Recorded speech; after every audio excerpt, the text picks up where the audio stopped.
I spent the first 2 decades of my career as a social scientist studying lies and their lies. I thought I had developed a sense of what to expect from them. Then along came President Donald Trump. His lies are both more frequent and more malicious than ordinary people's. In research beginning in the mid-1990s, when I was a professor at the University of Virginia, my colleagues and I asked 77 college students and 70 people from the nearby community to keep diaries of all the lies they told every day for a week. They handed them in to us with no names attached.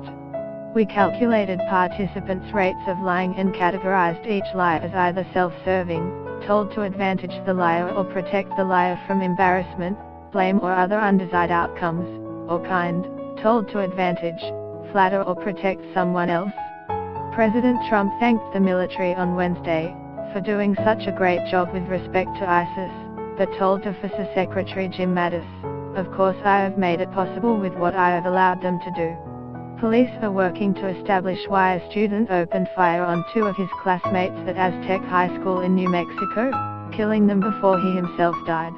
A woman was stabbed while waiting for a bus at the Franklin Street bus station in Adelaide. Vision, 7 News.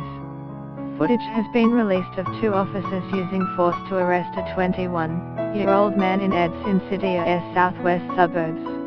Investigators believe China is trying to influence Australian politics by targeting state and local government elections.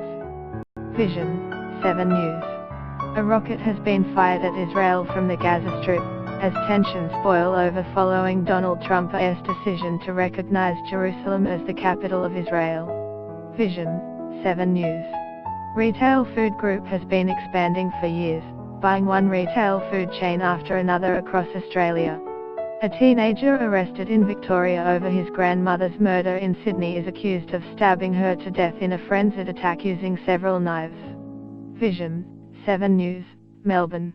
President Trump thanked the military on Wednesday for doing such a great job with respect to ISIS, but told DFS Secretary Jim Mattis, "Of course I have made it possible with what I have allowed them to do."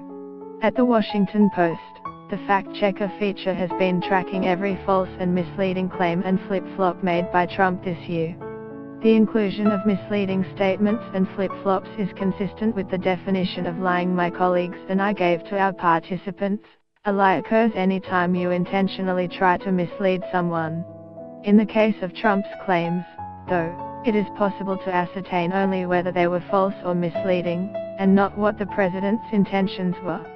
I categorized the most recent 400 lies that the Post had documented through mid-November in the same way my colleagues and I